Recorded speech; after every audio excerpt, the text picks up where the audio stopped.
तीज भी आएगी, बड़ी तीज भी आएगी, और अच्छे से अच्छे व्रतों का क्रम रामकिशोर जी बीच बीच में श्रावण भादो कुंवर कार्तिक में आते रहे। ये 4 महीना जो व्रत आते हैं, इन व्रतों की मूलता क्यों कही गई है?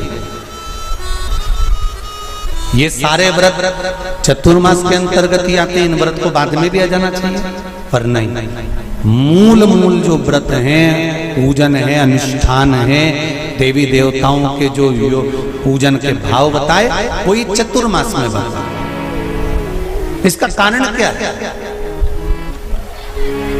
क्यों चतुर्मास के व्रत की महत्वता होती है? तो कहा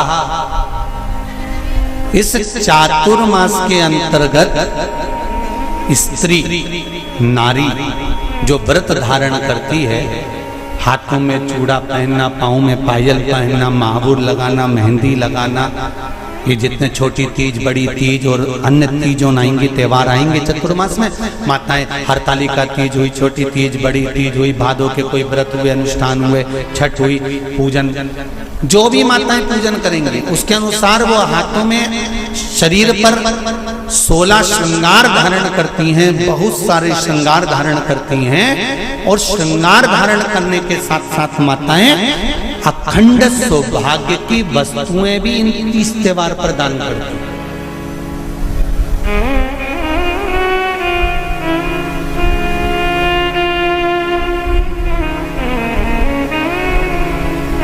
जो अखंड सौभाग्य की सूचक, जो अखंड सौभाग्य की वस्तुएं वो देने का प्रयास करते हैं, दान। क्यों जीजियो, एक बात बताओ, जितने भी माताएं कथा सुन रही हैं और जितने फेसबुक यूट्यूब पर सुन रहे हैं और जितने आस्था चैनल पर सुन रहे हैं, श्रावण के महीने की श्रावण शिव महापुराण की कथा सुन रहे हैं, एक बात दिल से बताना, जितनी सौभाग्यवती माताएं होती हैं, ये संक्रांति पर भी 13 चीजें दान करती हैं, 14 चीजें दान करती हैं। बीच में कोई 16 सोमवार का उद्यापन करेंगी तो भी सुहाग की सामग्री देंगी, उद्यापन करेंगी तो भी सुहाग की सामग्री देंगी, कोई कार्य करेंगी तो भी सौभाग्य की सामग्री देंगी। सौभाग्य की सामग्री का दान क्यों किया जाए? सौभाग्य सूचक वस्तुओं का दान क्यों किया जाए? सौभाग्य की वस्तुएं क्यों प्रदान करी जाती है, क्यों दी जाती है? उसका कारण क्या है?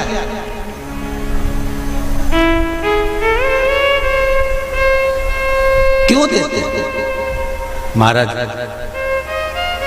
भारत की भूमि की सौभाग्यवती माताओं का एक मन की अभिलाषा रहती है, भारत की भूमि की माताओं की एक अभिलाषा रहती है कि जब उसके प्राण छूटे तो अखंड सौभाग्य धारण करके पति के कंधे पर और पुत्र के कंधे पर शमशान पर।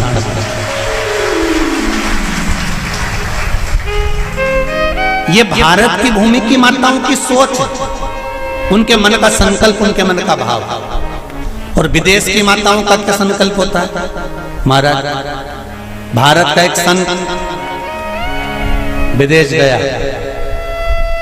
और भारत के संत जब विदेश गए तो वहां पर एक मां, एक स्त्री पति की कब्र के पास में बैठकर पंखा कर रही थी। भारत के संत को बड़ा दुख हुआ, देखो हमारे यहाँ की माताएं तो पति के साथ सती हो जाती हैं, हमारे भारत की भूमि की माताएं तो पति के साथ सती हो जाती हैं, पर ये तो विदेश की माताएं तो भारत की माता से भी बढ़कर है कि पति मर गया, कब्र के अंदर है, तो भी पंखा कर रही हैं। ये तो इनसे भी बड़ी है, भारत की माता से भी बड़ी ये विदेश की माता। तो भारत के संत से रहा नहीं गया, और भारत के संत ने जाकर पूछ लिया विदेश की माता से, माँ जी एक बात बताओ, हमारे यहाँ पति के साथ पत्नी सती हो जाती है, वो प्रथम गिनती में आती है, पर तुम तो उससे भी बड़ी हो कि पति मर गया उसके बाद भी उसकी कब्र को पंखा कर रही हो।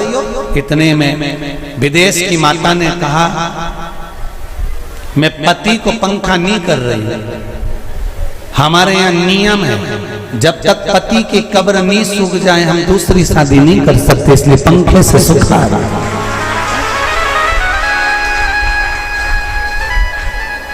इसलिए पंखे से सुखा रही है। मेरे भारत की माताओं में और विदेश की माताओं में अंतर है साहब। मेरे भारत की माताएं अखंड सौभाग्य की वस्तुएं धारण कर कर अपने आप को गौरवान्वितता महसूस करती हैं, और विदेश की माताएं ये सब वस्तुएं उतार कर गौरवान्वितता महसूस करती हैं।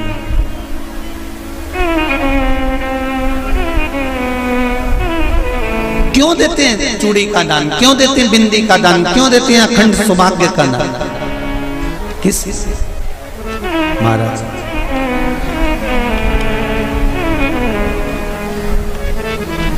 मेरे हाथों में भर भर के चूड़ी रहे,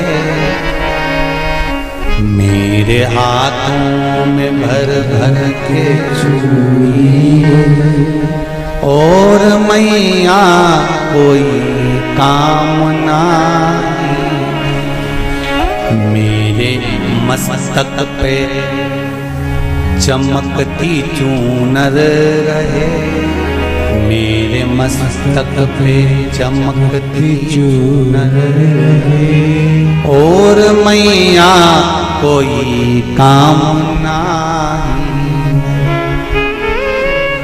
मेरी मांगों में भर भर के सिंदूर रहे, मेरी मांगों में भर भर के सिंदूर रहे, और मैया कोई कामना नहीं, मेरे पाँव में बिछुड़ी का जोड़ा रहे,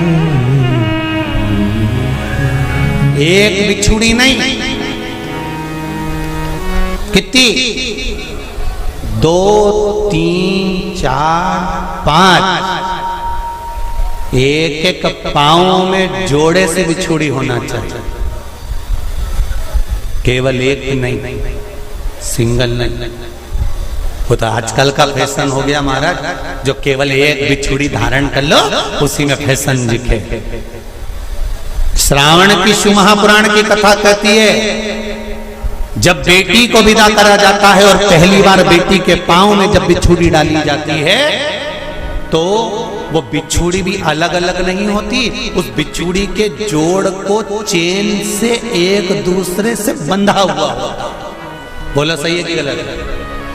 जितने आस्था चैनल पर कथा सुन रहे हैं, जितने फेसबुक पर सुन रहे हैं, यूट्यूब पर सुन रहे हैं, सुन लेना कि मेरे भारत की माताओं का जब पाणी ग्रहण संस्कार किसी बेटी का होता है, उसके पांव में जब पहली बार बिछुड़ा पिनाया जाता है, बिछुड़ी पिनाई जाती है, तो वो बिछुड़ी भी एक दूसरे से बंधी हुई होती है, चेन से बंधी हुई होती है।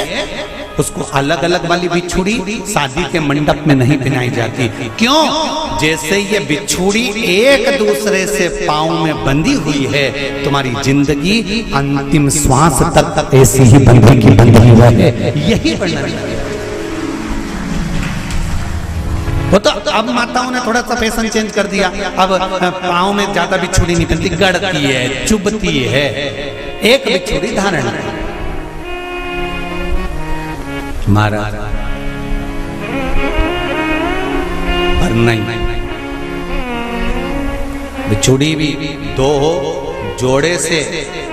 हमारी माताएं, भारत की भूमि की जो माताएं हैं, ये चूड़ी भी हाथ में पहनती है तो जोड़े से पहनती है। बोलो जैसा सही है कि गलत है? एक अकेली चूड़ी माताएं हाथ में धारण नहीं करती हैं। अगर भारत की भूमि की संस्कारित माताएं हैं और भारत की भूमि की सभ्यता और संस्कृति को जानती है तो अकेली चूड़ी नहीं, जोड़े की चूड़ी पहनेगी, 2 चूड़ा डालेगी, 4 डालेगी, 12 डालेगी, पर सिंगल नहीं, अकेले। और सरल भाषा में समझ लो, हमारे यहां ठेले पर लेने जाओ तो जो केले अपन खाते हैं वो भी सिंगल नहीं देते, उसको भी जोड़े से दिया जाता है। 2 दूं की, 12 दूं की, आधी दर्जन दूं की 1 दर्जन दूं। अब अंदाजा लगाइए। हमारे यहां देने का भी एक भाव है। श्रावण के महीने की शिव महापुराण की कथा, जिसका नाम है श्रावण शिव महापुराण की कथा, ये कहती है कि पार्वती जी ने और गंगा जी ने ये चतुर्मास में जितना सौभाग्य का दान दिया है, उनके बराबर दुनिया का कोई व्यक्ति इतना सौभाग्य का दान नहीं दे सकता जो माता गंगा और पार्वती दोनों दान दे रहे।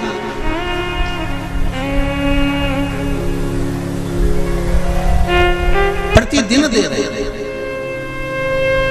और अब तो फैशन आ गया, तुम लोगों जो सौभाग्य का दान देते हो प्लास्टिक की डलिया में देते हो, पर एक एक पुराण को उठा कर देख लेना, एक एक उद्यापन को उठा कर देख लेना।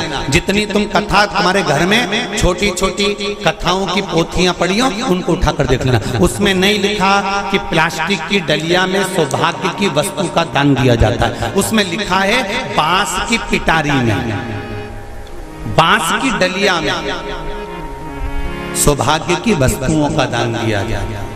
क्यों?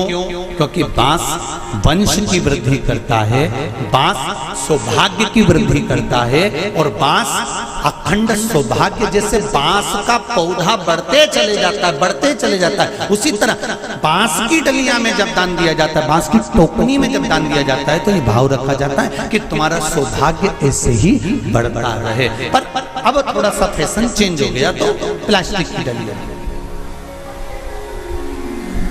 पर प्लास्टिक की नहीं।